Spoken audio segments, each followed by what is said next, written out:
निवेदन रहेगा आज के इस कार्यक्रम के मुख्य अतिथि परम श्रद्धेय धर्मेंद्र प्रधान जी से कि महोदय आप मंच पर आएं और सब त्रिदेवों का मार्गदर्शन करें। परम श्रद्धेय धर्मेंद्र प्रधान जी।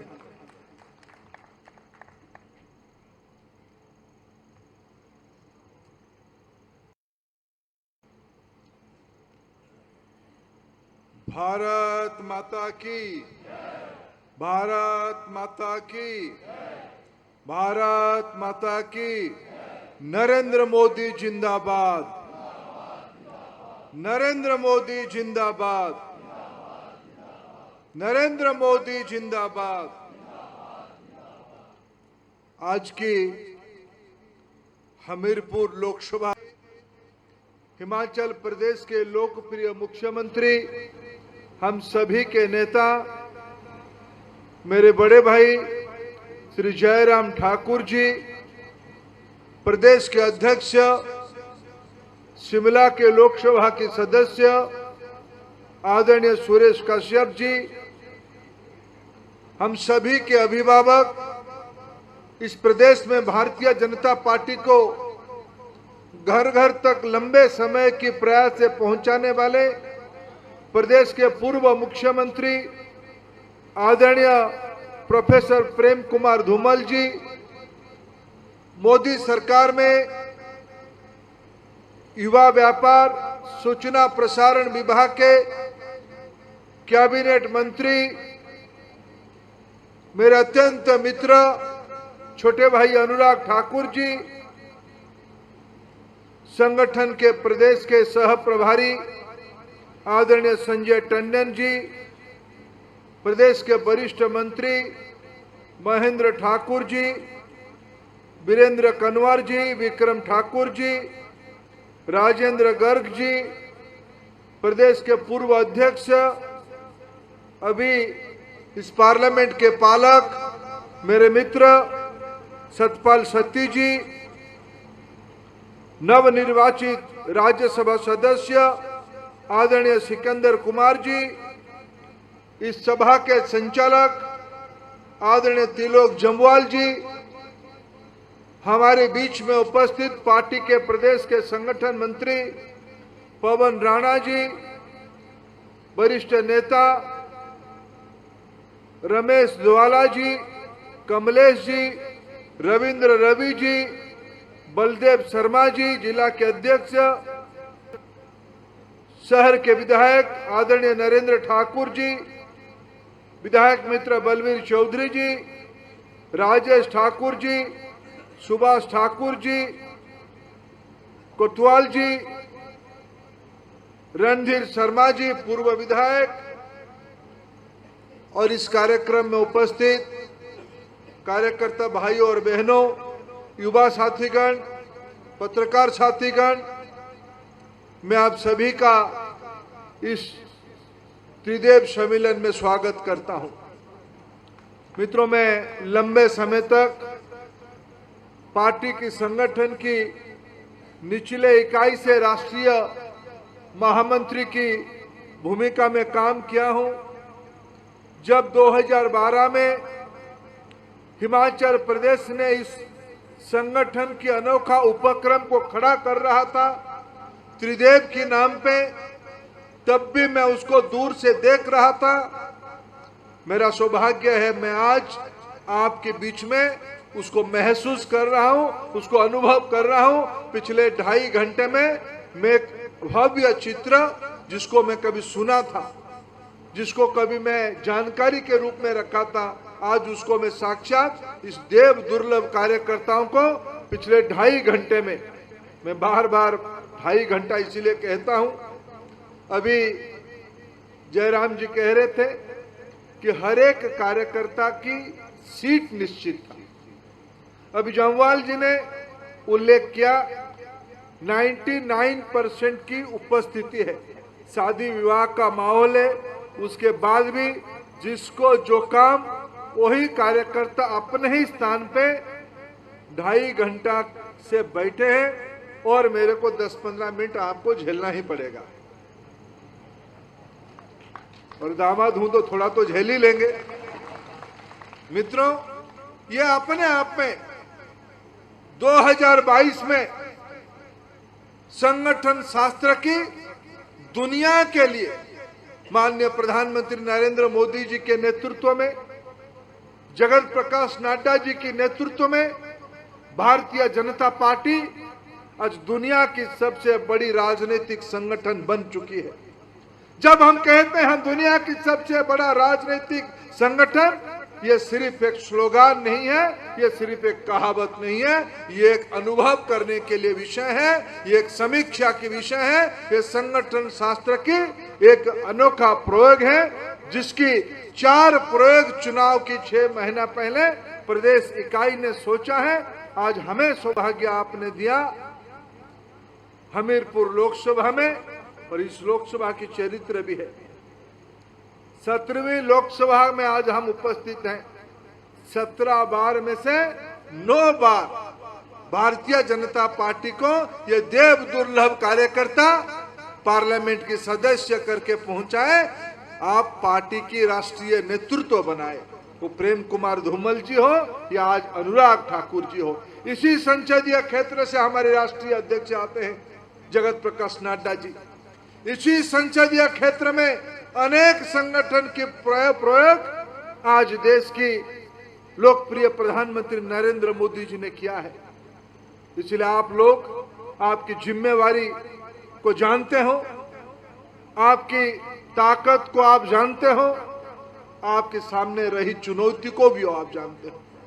लेकिन एक व्यवस्था के नाते, एक रचना के नाते आज इस सम्मेलन में मैं 2-3 विषय आपको याद दिलाने आया हूं। आप सब हनुमान हो। हनुमान की एक गुण है, सूर्य पुत्र हनुमान को बीच बीच में अपने ताकत के बारे में विस्मरण होता है। आप सब हिमाचल के कार्यकर्ता हनुमान रूपी हो। आपको सही समय में सही बात याद दिला दिया जाए, आप दुनिया में सब कुछ कर सकते हो। अगर उस क्षण में आप किसी कारण थोड़ा तंद्रा में आ गए तो देश की बहुत बड़ी नुकसान हो कर सकते हो। देश की बहुत बड़ी चुनौतियों को जो हमको आज अवसर मिला है उसको हम गवा भी सकते हैं। मेरा पूरा विश्वास है, आज की बैठक में मेरा विश्वास और बढ़ा है कि आप उस चुनौती को स्वीकार कर चुके हो। ये बात मैं विश्वास के साथ कह पाऊं।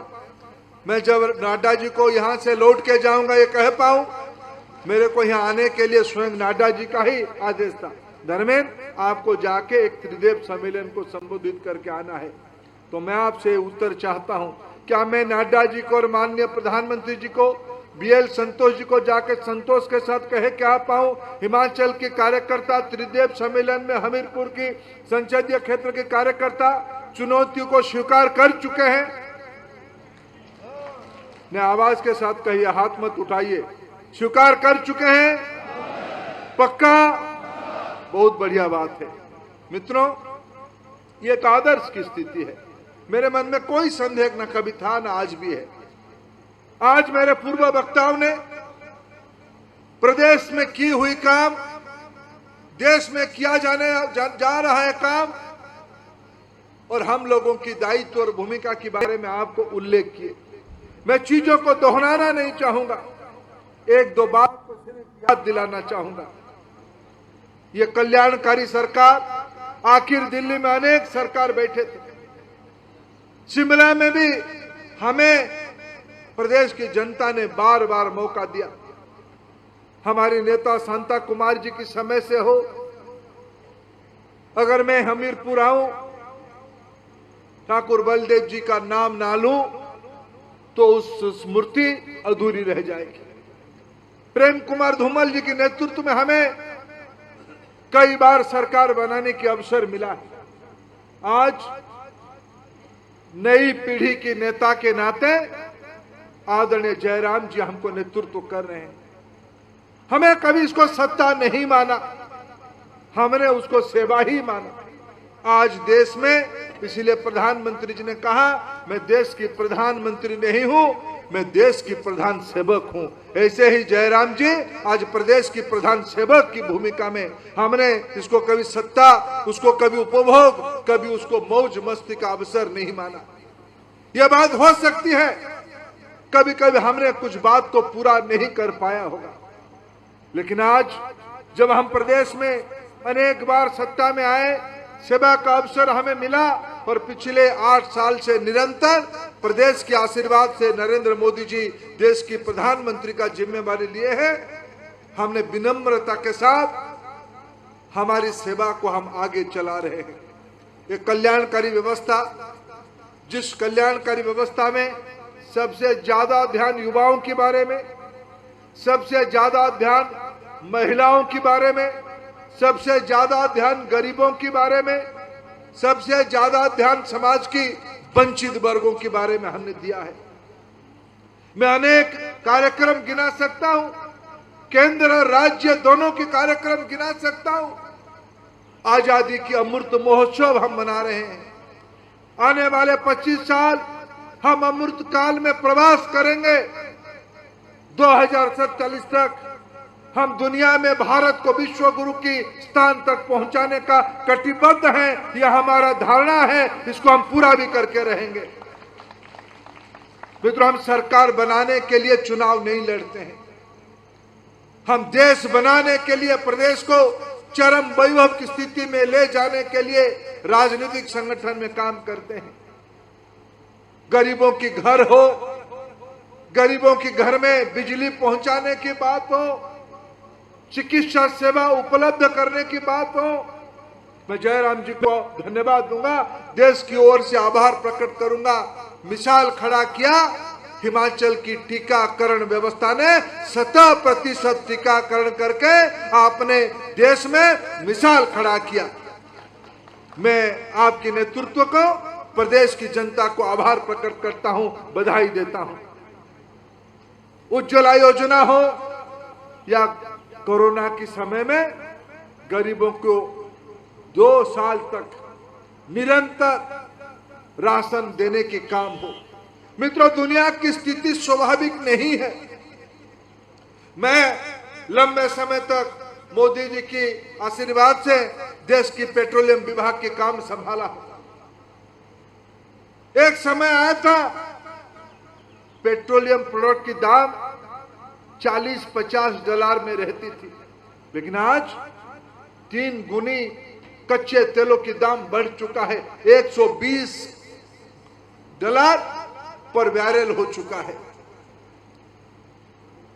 विश्व में एक प्रकार से अघोषित महायुद्ध छिड़ चुका है। गेहूं उत्पादनकारी देशों में संकट आई है, कोयला उत्पादनकारी देशों में संकट आई है। विश्व की अर्थव्यवस्था, बड़े से बड़े धनी देश बेरोजगारी और महंगाई की मार में ग्रसित है। उस कठिन परिस्थिति में प्रधानमंत्री जी के ऊपर आपकी भरोसा है, आपकी विश्वास है। इस कठिन परिस्थिति में भी प्रधानमंत्री जी ने देश की सेवा करते रह रहे हैं। जो कोशिश हो रहा है, जो संभव हो पा रहा है, उसको पूरा किया जा रहा है। बीच बीच में आलोचना हमारी होती है, आपने गेहूं बाहर भेजने की अनुमति क्यों बंद कर दिया? बताइए भाई और बहनों, गेहूं हम पहले हिमाचल के लिए रखे, उत्तराखंड के लिए रखे, छत्तीसगढ़ के लिए रखे, केरल के लिए रखे, आसाम के लिए रखे, गुजरात के लिए रखें या बाहर भेजें। मोदी जी ने तय किया गेहूं रखा जाएगा तो देश के नागरिकों के लिए रखा जाएगा, खाद्यान्न रखा जाएगा देश के नागरिकों के लिए पहले रखा जाएगा। मित्रों, देश आज हमारी हितों की, हमारी दायित्व में, अगर देश हमें सेवा करने का मौका दिया है, हम देश के साथ ईमानदारी के साथ काम करेंगे। मित्रों, ये क्यों संभव हो पा रहा है? आज देश की स्थिति क्या है? आज देश में प्रजातंत्र में हमको मौका दिया है सेवा करने का। किसी की दया पे हम लोग यहां नहीं पहुंचे हैं। अगर आप ना चाहते, आप मेहनत ना करते, जनता हमें आशीर्वाद नहीं करता, जनता हमें भरोसा नहीं जताता, तो शायद हमको निरंतर 8 साल से दिल्ली में सेवा की मौका नहीं मिलता। हमको पिछले 4.5 साल से प्रदेश में सेवा की मौका नहीं मिलता। आज देश में संस्कार के माध्यम से, सुधार के माध्यम से हमने जीएसटी लागू किया।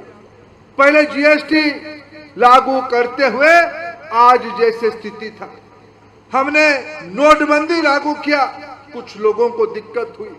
हमने कड़े से कड़े फैसला लिया, कुछ लोगों को दिक्कत हुई। लेकिन मैं आभार करूंगा देश की जनता को, जनता ने साथ दिया। जनता ने मोदी जी पे भरोसा जताया। कैसे नहीं भरोसा जताते हैं मित्रों। आज देखिए, एक संजोग की बात है, मैं एक भावना की बात कहना चाहूंगा। 2 दिन पहले मोदी जी गुजरात गए थे। धर्मशाला से सीधा यहीं से उठ के गुजरात गए थे।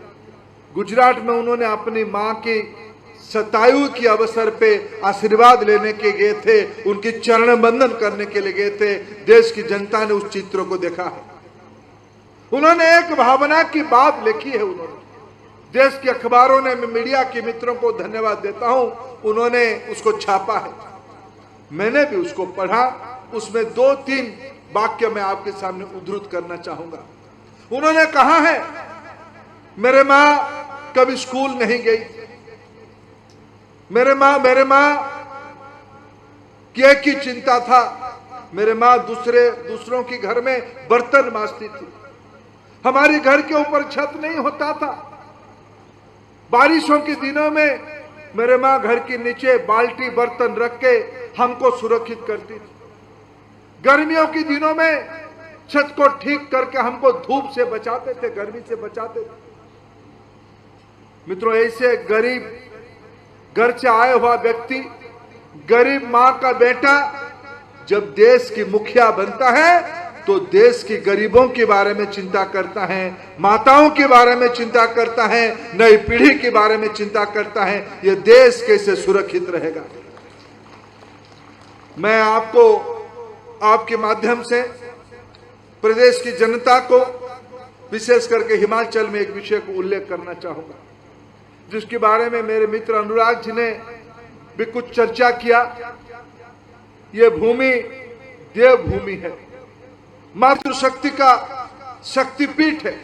5-5 देवियों की श्रद्धा केंद्र की यह भूमि है।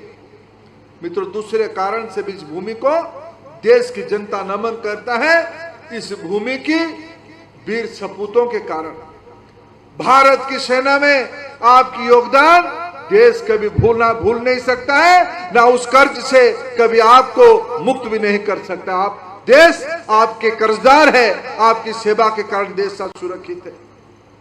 मित्रों, सेना की एवरेज आयु 32-33 साल हो चुकी है। दुनिया की तरीके बदल चुके हैं।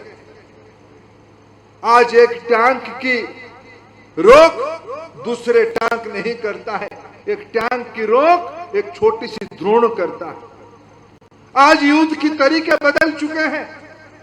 टेक्नोलॉजी आज एक महत्वपूर्ण अनिवार्य चीज युद्ध की तरीके में आ चुका है। पिछले कई सालों की विमर्श के उपरांत सरकार को लगी, सेना की, नौसेना की, वायुसेना की मुखियाओं को लगा कि हमारी देश की नौजवानों को, सेना को नौजवान बनाना पड़ेगा। तय हुआ 32 साल से उसको घटा के 20 पर 25, 26, 27 की कैटेगरी में लाने के लिए एक नई पद्धति लाया गया है। अग्निपथ की योजना लाई गई है। अग्निवीरों की कल्पना किया गया है। सेना को मजबूत करने के लिए, सेना को लड़ाकू करने के लिए, सेना को विश्व स्तरीय लड़ाकू ताकत देने के लिए, टेक्नोलॉजी से भरने के लिए, आधुनिक करने के लिए, साहसी करने के लिए, निडर करने के लिए आज की जो आवश्यकता है, सेना हमारी सदैव साहसी रहा है, निडर रहा है, निस्वार्थी रहा है, समर्पित रहा है। लेकिन समय के हिसाब से उसको बदलने की भी आवश्यकता है। इसलिए अग्निवीरों की कल्पना की गई। 100 में से 25 4 साल की सेना के समय के बाद स्थायी रूप में सेना में चले जाएंगे। बाकी 25 का 75 का क्या होगा, उसके बारे में अनुराग जी ने कुछ उल्लेख कर रहे थे। मैं 2-3 विषय उसमें जोड़ना चाहता हूं, जिम्मेवारी के साथ जोड़ना चाहता हूं। मैं उस विमर्श का भी हिस्सा हूं। सेना के आधुनिक बनाने में, अग्निपथ की योजना लाने में शिक्षा विभाग से भी विमर्श हुई थी। हमें दायित्व दिया गया प्रधानमंत्री जी की ओर से, अमूमन जो सेना में ज्वाइन करते हैं सैनिक के रूप में 10वीं पास करके जाते हैं, 12वीं पास करके जाते हैं, ग्रेजुएशन भी कुछ मित्र करके जाते हैं। उस 4 साल के अंदर जो 10वीं पास करके नौजवान सेना में शामिल होगा अग्निवीर में, जब वो 4 साल पूरा करेगा, वो 10वीं पास किया हुआ होगा तो उसको 12वीं की सर्टिफिकेट उस 4 साल के बाद ऐसे ही मिलने वाला है। अगर वो 12वीं पास किया है, उस 4 साल की जो प्रशिक्षण उनको मिला, देश में राष्ट्रीय शिक्षा नीति आ चुकी है, उस शिक्षा नीति में ये उल्लेख किया गया है, आज काम के अनुभव को भी पढ़ाई के बराबर की माना जाएगा। क्रेडिट फ्रेमवर्क नया बनाया जा रहा है। रोजमर्रा की जिंदगी में जो काम हम करते हैं, उस काम का भी अनुभव को क्रेडिट में कन्वर्ट किया जाएगा, एक्सपीरियंस को क्रेडिट में कन्वर्ट किया जाएगा। उस 4 साल की ऑन जॉब एक्सपीरियंस को भी क्रेडिट में कन्वर्ट किया जाएगा, उसको भी शिक्षा की दर्जा मिलेगा। और इग्नो एक नया फ्रेमवर्क में ऐसे नौजवानों को एक परीक्षा देने की मौका देगी, उसको पास करने में वो डिग्री भी पा सकते हैं, ग्रेजुएशन भी पूरा कर सकते हैं। अगर ग्रेजुएशन किए होंगे, उसी 4 साल के अंदर वो MBA करना चाहेंगे, वो मास्टर्स करना चाहेंगे, उनको भी अनुमति की व्यवस्था की जा रही है एक फ्लेक्सी मॉडल पे। मित्रों, उतना नहीं, स्किल डेवलपमेंट के आधुनिक तौर तरीके। एक समय था स्किल की अर्थ प्लम्बिंग होता था, इलेक्ट्रिशियन होता था, मशीन मैन होता था। आज स्किल की अर्थ डिजिटल अर्थनीति में कोडिंग भी स्किल है, कंप्यूटर की डाटा एंट्री भी स्किल है, कंप्यूटर की सॉफ्टवेयर बनाना भी स्किल है, कंप्यूटर की हार्डवेयर डाउनलोड करके इंस्टॉल करना भी स्किल है। इंजीनियरिंग डिपार्टमेंट के, इलेक्ट्रिकल डिपार्टमेंट के, एनर्जी डिपार्टमेंट के, दुनिया में एनर्जी के तरीके बदल रहे हैं। उस एनर्जी की तरीके की बदलने में नई स्किल की आवश्यकता होती है। इंडस्ट्रियल रिवॉल्यूशन 4.0 दुनिया की रोजगार की नई पैमाना खड़ा कर रहा है। हम चाहते हैं भारत की नौजवान ऐसे पढ़ाई और ऐसे हुनर के साथ जोड़े, ऐसे एजुकेशन, ऐसे स्किल के साथ जोड़े। और इसलिए मैं कहा हूं, कल हमारी अग्निवीर जो हमारी व्यवस्था में आएंगे 4 साल के उपरांत, वो दुनिया की किसी भी जिम्मेवारी को संभालने के लिए, आज मैं देख रहा था गृह मंत्रालय, रक्षा मंत्रालय, NHI, खेल विभाग, खेल शिक्षक के नाते आज मैं देख रहा था महेंद्र जैसे आधुनिक और अच्छे प्राइवेट सेक्टर सभी ने कहा है, हम अग्निवीरों को इस महत्वपूर्ण पढ़े लिखे दुनिया को जूझने वाले नौजवानों को प्रायोरिटी में नौकरी देंगे। ये आज अग्निवीरों के बारे में मोदी जी की सोच है। कुछ मित्रों ने, जिन्होंने लंबे समय तक पीढ़ी दर पीढ़ी इस देश को शासन की जिम्मेवारी लिया है, आजादी की 75 साल हो गया, उनको कौन मना किया था मेरे देश की नौजवानों के हाथ में काम देने के लिए, उनको आधुनिक बनाने के लिए, उनको दुनिया के साथ जूझने की ताकत देने के लिए? हमने तो मना नहीं किया था। आप कर नहीं पाए, देश की जनता मोदी जी पे भरोसा किया है। मोदी जी देश के आशीर्वाद से, साहस के साथ दुनिया के स्तर पे नौजवानों को ले जाने का प्रतिबद्ध है, कटिबद्ध है। इसी के नाम है अग्निवीर। अग्निवीर किसी को छोटा करने के लिए नहीं, ये तनख्वाह कौड़ी के विषय नहीं है। 21वीं सदी में भारत की सेना को दुनिया की 1 नंबर की सेना बनाना, भारत के नौजवानों को दुनिया की 1 नंबर की शक्ति बनाने की दायित्व आज आपने हमें दिया है। मैं तो इसीलिए इस बार हिमाचल में भी सरकार बनानी पड़ेगी। मैं इस कड़ी में मानता हूं हिमाचल की अपार संभावना है। मैं एक बात कह के मेरे वाणी को विराम दूंगा। हिमाचल में कई मामले में हम सैचुरेशन की ओर बढ़ रहे हैं। जैसे टीका 100% करवाए, घर लगभग हम सभी को पहुंचाने की स्थिति में जा रहे हैं। कुछ होगी छोड़ गई होगी। आज ऐसे ही पढ़ाई, कमाई, दवाई, छत, रोटी, पानी, बिजली, ये सब देश की, प्रदेश की सभी नागरिकों के लिए मिलनी चाहिए।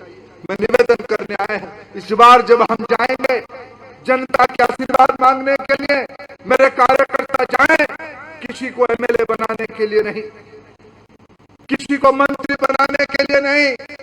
जयराम जी हमारे नेता है, वो तो उनकी नेतृत्व में लड़ेंगे ही, लेकिन हम जाएंगे हिमाचल को देश की 1 नंबर राज्य बनाने के लिए, हिमाचल की माताओं को जिंदगी में सुख लाने के लिए, हिमाचल की नौजवानों के हाथ में काम 100% देने के लिए, हिमाचल की रोजगार बढ़ाने के लिए, हिमाचल की चरम वैभव बढ़ाने के लिए हम इस बार भाजपा की सरकार बनाने के लिए जाएंगे। यही वार्ता त्रिदेव सम्मेलन में आए हुए कार्यकर्ता लेके जाएं। इसी निवेदन के साथ मेरे वाणी को विराम देता हूं। धन्यवाद। भारत माता की।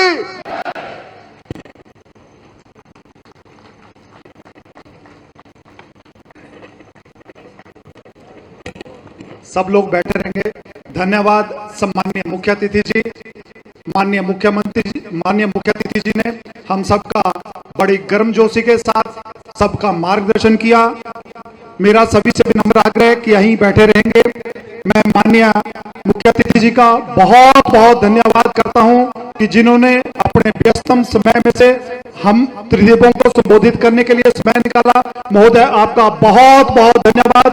साथ ही में हिमाचल प्रदेश के सम्माननीय मुख्यमंत्री श्री जयराम ठाकुर जी का भी धन्यवाद करता हूं, पार्टी के सम्माननीय प्रदेश अध्यक्ष श्री सुरेश कश्यप जी का, अनुराग ठाकुर जी का, प्रोफेसर प्रेम कुमार धूमल जी का, संजय टंडन जी का और मंच पर आसीन सभी महानुभावों का धन्यवाद करता हूं। साथ में आप सभी त्रिदेवों का भी बहुत बहुत धन्यवाद करता हूं। सभी से विनम्र आग्रह कि अपने अपने स्थान पर खड़े होकर जनगण मन के लिए, जैसी हमारी परंपरा है, वंदे मातरम से हमारा कार्यक्रम शुरू होता है और जनगण मन के साथ समाप्त होता है, तो हम सब लोग सामूहिक जनगण मन करेंगे।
सभी के लिए भोजन की व्यवस्था है। मेरे दाईं तरफ जो लोग खड़े हैं उन्हीं से विनम्र आग्रह कि जैसे आपने